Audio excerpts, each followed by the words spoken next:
Welcome to Post Apocalyptic. This is Rob. This is John. And this is our brown windows wall.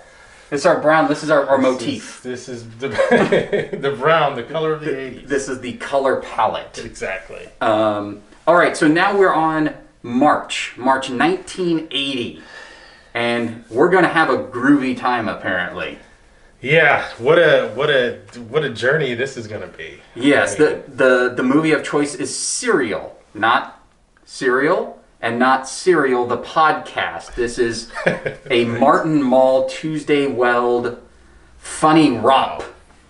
Yes, a funny romp, but in true 80s fashion, a funny romp about some lurid, crazy things. It's like, I think it's a key party. I think it's about swinging. The poster has a jacuzzi on it. This was probably made at the very end of '79, so it's gonna have it'll feel slightly 80s, but I have a feeling it is just all about the end of the hippies, the free love, and key parties. I think it was key parties. I don't know. Just throw in the kitchen sink, basically. Oh, it's going to be great. I think it's 86 minutes of pure comedy gold. March 1980. Are you ready, John? I am so ready. Are you ready to jump in that jacuzzi? We're like the third month in. And jump in the jacuzzi and just see what happens. Well, I mean, we had rape, and then then February we had rape again, but a Vietnam vet rape. I'm hoping for less rape in March. Hoping for less rape, but with a jacuzzi involved, you never know. And all right, let's chow down on some cereal. Yes, I love it. Hey. I think we might be on a trend of like the worst titles. Yeah.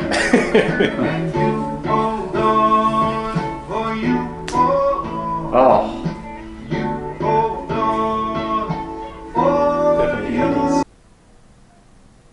Martin Mull looks like he's 19. Yeah, with the stash. Does everyone just have tape recorders and stuff by their beds? So they play music. It's the alarm. So that's a popping on cassette. If this soundtrack available on vinyl, I want it. Oh, more credit? That was weird. That's your sign? Like a wood shop sign. Oh, look at that fish tank. What is happening? I don't know what is happening. It's gonna go back to the credits again. 8 in the morning with like child molestation. We had boobs and this is Kama Sutra. And we just got the directed by. I guess bras were banned on this set. Yeah. Jesus Christ, he's not at work? Still going. I would quit my job. It's like 3. It's like driving to Sony. Right. Hey, can I leave early? Right. See, like, maybe because of the mood lighting, but this is, I imagine what windows look like if they turn the light on. Gotcha. Yeah. A lot of browns too. And this looks, and it's so of the time. Yeah. Oh, here's the wedding, I guess.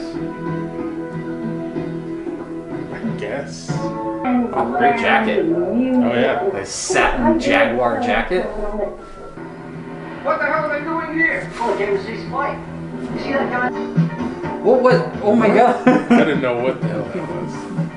But it's cringeworthy. Oh, so has time passed? I think so. Okay. Christoprher Lee.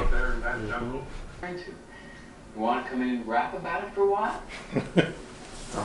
We should have just been called Rap. I know. That would have been awesome. It would have been the most confusing movie. The Chamber of Venus? 3 weeks. Okay. First I thought he said chamber of penis. I know, it's a tune. I was like, wow, it's a little on the nose, but... Lowenbrow, some Pepsi. Oh, Lowenbrow. Wait, so is this another day then? I don't know. Was that all Christoprher Lee was in this? I think so. His name was third in the Agent.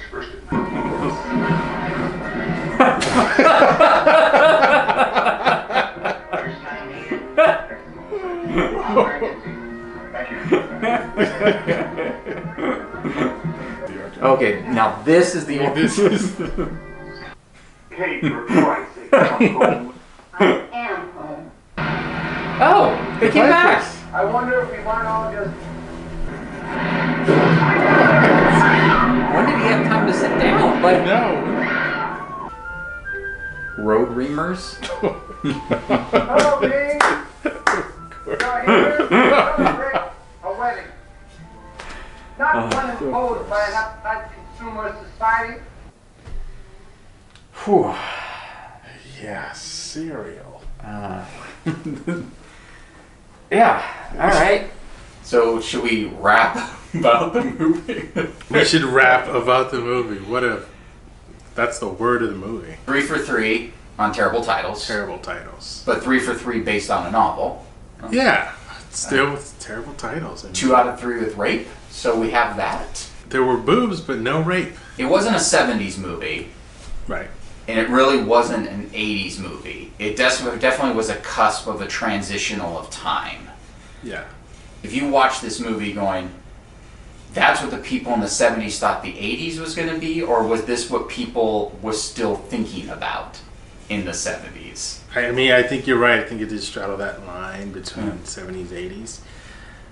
I did see it more of, because it's only March, so it was shot in the 70s. Probably. Right. From what I remember about movies of the 80s, it was sort of, it's just like it's more on the line of what was to come, I think. Yeah. In the 80s, the quote unquote screwball comedy. Yeah.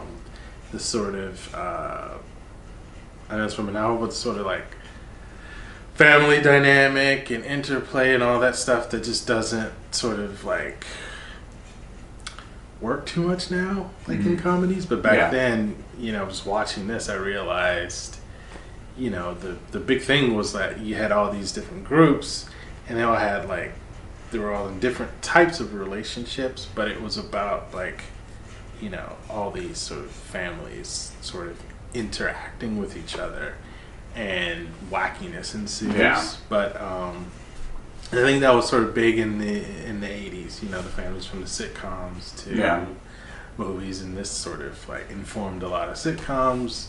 You have the music at the top. You have everything from the titles to the way it's shot to the certain comedy, certain jokes that came in. I thought might have played better with the studio audience. Yeah. But I think that this was sort of all right, this is what the 80s are going to be. You look at the poster and everything's going on, and it's that's the zany screwball comedy that was so popular in the 80s, and I think that's what it was. And whoever designed the poster, point at it, definitely had a finger on the pulse of what the screwball comedy poster would to be. It's a guy diving into a jacuzzi with a woman in it. Totally. You know what you're in for. You see that poster, I'm going to see boobs. There's going to be some jokes. Yeah. Story? Maybe. Maybe, but you're there for the jokes, the machine gun jokes, every 2 seconds. Boobs probably is maybe more often than that, and just probably some charismatic actors, in it, and an enjoyable romp, enjoyable ride, and This felt like a movie written by elder men who either read the book that it's based on, which they did, and also took whatever else information they had. That it felt like, people do drugs all day. That's what the youth are doing. Everything felt like an old man perspective of what the youth is. It's kind of how we feel like everyone's on their TikTok. Right. For instance, the rapping, you want to rap about it, and everybody, instead of, I don't even know if they use the word you want to talk about it, but, everything was rap, and every character used it, or personally used, hey, let's rap about it. Yeah. Yes, it did stick out as, here's some old guys going, oh, rap! we can put that in there, and then the kids will get it. The kids will think it's hip.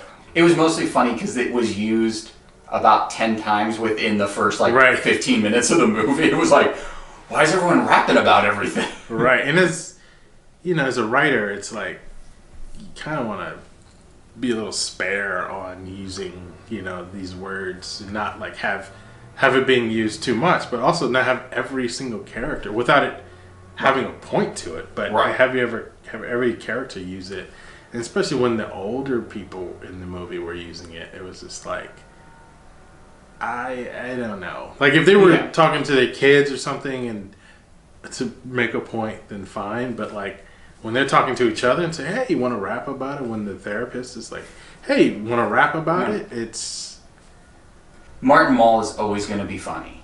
He's good. He's good. He's a lead. He's a lead man. He's just good. He carried the movie. As fun as it was to watch, there was no flow or thoroughfare. It was just sort of like, because at halftime we're looking at each other just going, is this the same day? Is this 5 days later? Where are we? Yeah, it did struggle to sort of bring everybody together, and there wasn't that one sort of through line, or at least you could have two that you can follow, but since we're following sort of everyone, and then sort of things pop in here and there, with the bike gang and everything, it's like I don't know what I'm supposed to be watching. And because Martin Mull is, we see him first, and he's really charismatic, really affable, so we want to follow him, and we figure, okay, he's the main guy, but his story kind of, like you said, it does get lost, and I think the pacing was a little weird, because then we go with the secretary, and then we go with the other women, and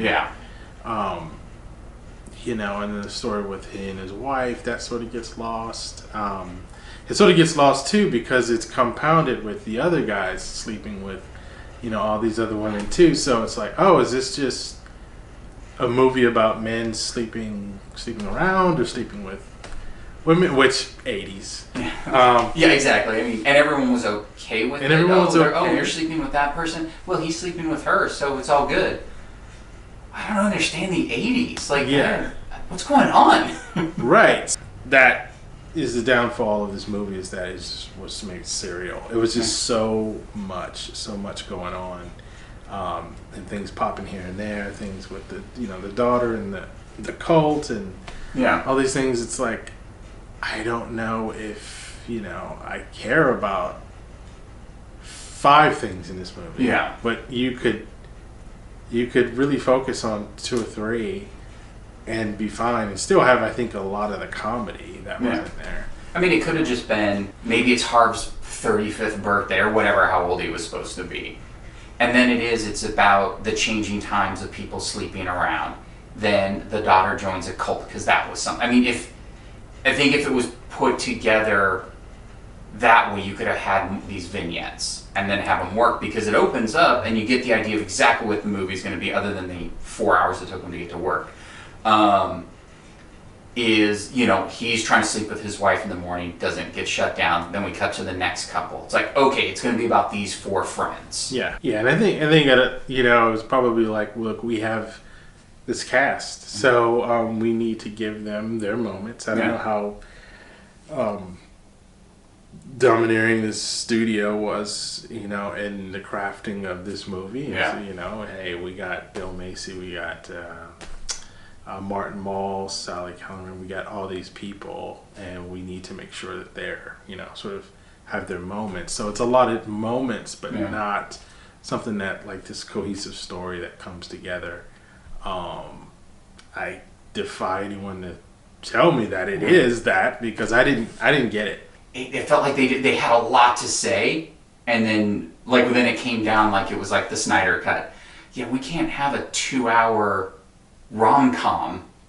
All right, just give us a 90-minute version of what this movie is. Yeah, and I think the screwball comedy is like, a lot of it is like a lot of ideas, and it's a lot of sort of set pieces, and which is great, but you do have to, I think you do have to tie them in somehow, and I think you can do that. And again, I don't know the novel, maybe the novel did that, but it seemed here that it was just, we got this biker gang, we got this cult, that, back then maybe it was really, really funny, and, it's part of, that I think is part of the 70s. Right. The cult stuff, the New Age stuff, the Reverend Spike, the hippie reverend. The hippie reverend, the Native American funeral. Yeah. That kind of stuff, the sort of like hippie stuff, is sort of holdover from, I guess, late 60s, 70s. Because what we're going to see is that as we delve into the 80s, the quote-unquote roaring 80s, when the economy was booming. Yeah. It was all about, money and materialism. Like, there's going to be sort of a rejection of that, I think. Yeah. Yeah, like you said, there's a lot of those ideals then, the holdover, what came in the 80s, the environment, and biking more, and they talk about health food a little bit, but even though that was like a late 70s, that became an 80s. There was like those things that, like you said, very much the end, then the beginning. Like this movie is like a pivot of time. So like you said, without knowing the book could just be one thing, and then they just sort of, added that. A lot of references to Johnny Carson, which I thought was really funny. Johnny Carson, Johnny Carson was huge. Did you watch Johnny Carson? Did you watch Johnny Carson last night? It was like, oh my god, this is so funny to... It made the movie, it gave the movie some grounded, sort of like reality. No, totally. I kept saying Johnny Carson, you're like, oh, these are regular people. No, absolutely. And, late night TV is still a thing. Yeah. And, we still ask people, hey, did you see Colbert or whatever? Yeah. But back then, again, there was not much going on as far as TV. I don't know if it was cable or anything, but it was just like, Carson was something everyone sat down or laid in bed and watched. And I like that. And it sort of took me, not that I remember Carson, but it's... Yeah, I do, but like the idea of... the idea of like, oh wow, everyone watched it. Yeah. For a sex comedy, they tried. I wouldn't say it was like a... It's not what movies will become for a sex comedy. Yeah. This was definitely more of a testing the waters of what they were to become. It seemed like a lot of things were sort of shoved into that sort of status quo opener. But, along the way, there's just certain things that, like I said, like ideas that are happening. And I guess there's something to be said about the fact that he was biking with a bunch of other people who were also biking. All in suits that were kind of showing that... Yeah. Like you were corporate, but still trying to do... And also probably show them Marin County. No, we care. Yeah. Even though it was like sort of a false caring. You were doing it probably because everyone else was doing it. You weren't doing it like he wasn't doing it because he wanted to. He even says that. Oh, if my wife was older, I could drive my car. Right. Which he drives his car the rest of the movie. Really? Yeah, the green Volvo. Yeah. No one seems to care. Like, the bike ride was literally to tell us one story. Right. And so, the thing with the secretary when you get to the office, and, he did like a sort of a double take, and he's interviewing her, I guess? Yeah, we did a lot of leaps in this movie, and it was almost like about sexual frustration, but not really, but then... There was an orgy coming, and then that played almost zero part, which also felt like that was going to be the pinnacle of the movie. Right. And it's like, hey, I want you to go to this orgy. And he's like, oh, I don't know. But he's not super uptight because he was okay sleeping with other people. Right. So he wasn't like uptight businessman where it's like, look, I sleep with one person, and the idea of anything else freaks me out. Fine, I'll do an orgy. Oh, and I'm going to sleep with all these people. So who are you? Yeah, yeah, exactly. And so I was like, well, okay, so he's the man who just wants to, that's all he wants to do. He just wants to sleep around. And he's open and available to do that. And then he goes back to the wife, but it's just sort of like, but I thought you were this was sort of, I thought it was leading us in a direction where, okay, that's kind of where he is in life, and that's what he wants to do. We open up and him in the bedroom, and she's like, hey, we need to have an adult conversation about our relationship, and he's like, oh, hard on gone, and then sort of to tell us that there's an issue there, but the whole time tested trope of the guy who's frustrated in his marriage, and they're both frustrated. Then he runs to other women, and he finds out that the answer's not there, and he needs to go back to his wife and rekindle what they had, because they had something real.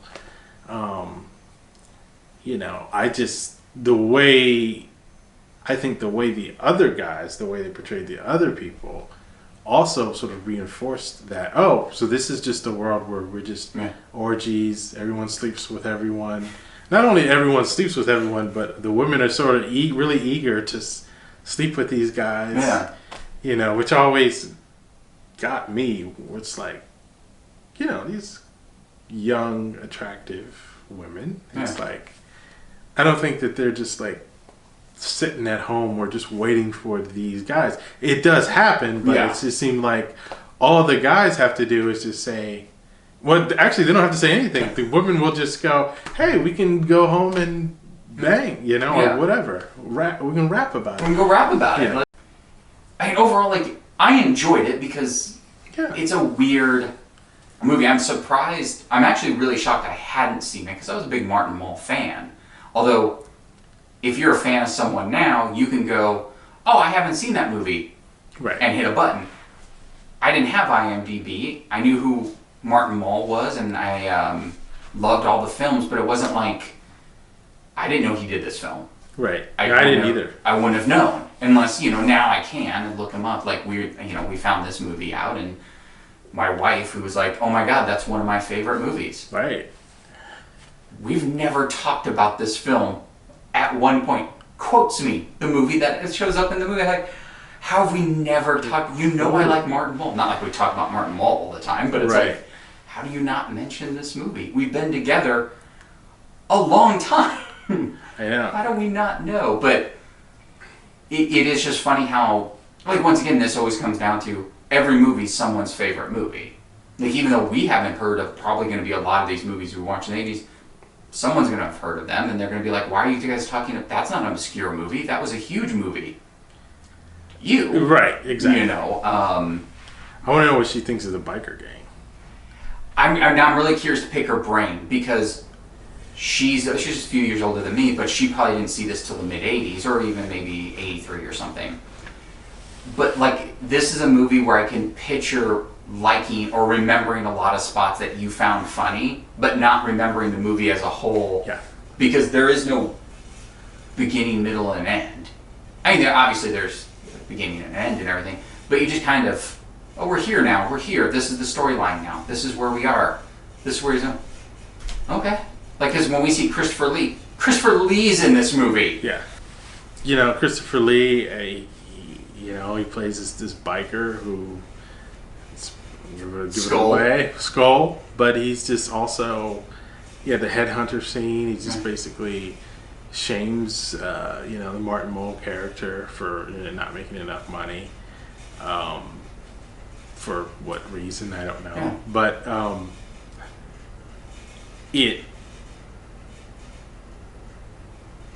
it made me, I won't say happy, but just to see him again, and to see that, okay, that scene wasn't a throwaway scene. Right.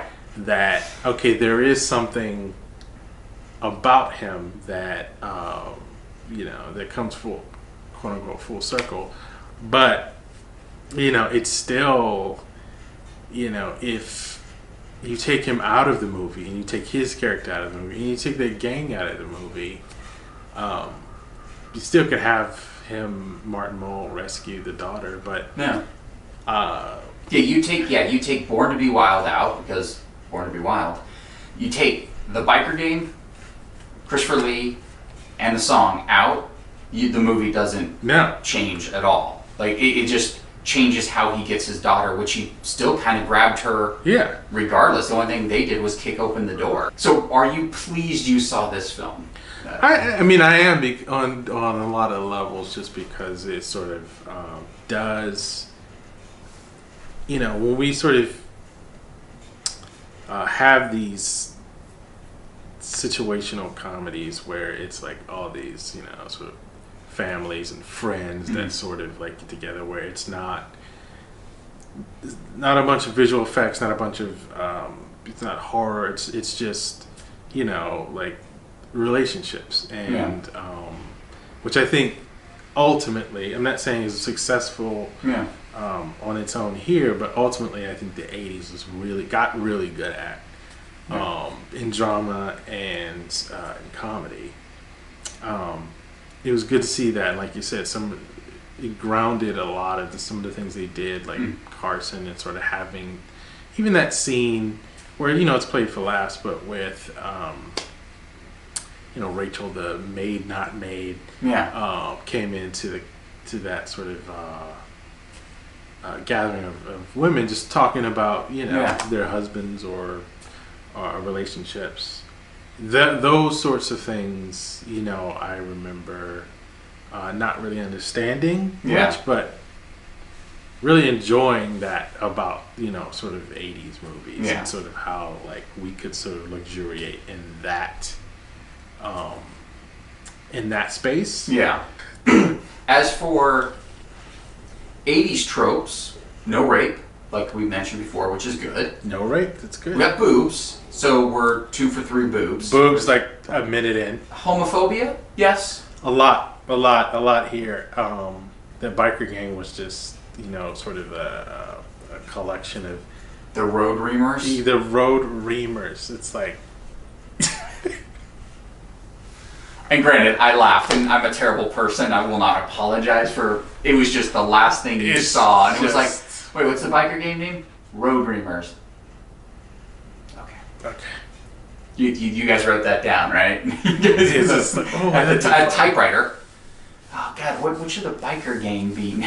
I know, it's just like in the culture. So this is sort of reflecting that, and looking at it from a 2020 lens. Yeah, you know, it's cringeworthy, but these jokes weren't like anything that wasn't really on, like, just even broadcast television at the time. Yeah, and they weren't writing this to be offensive.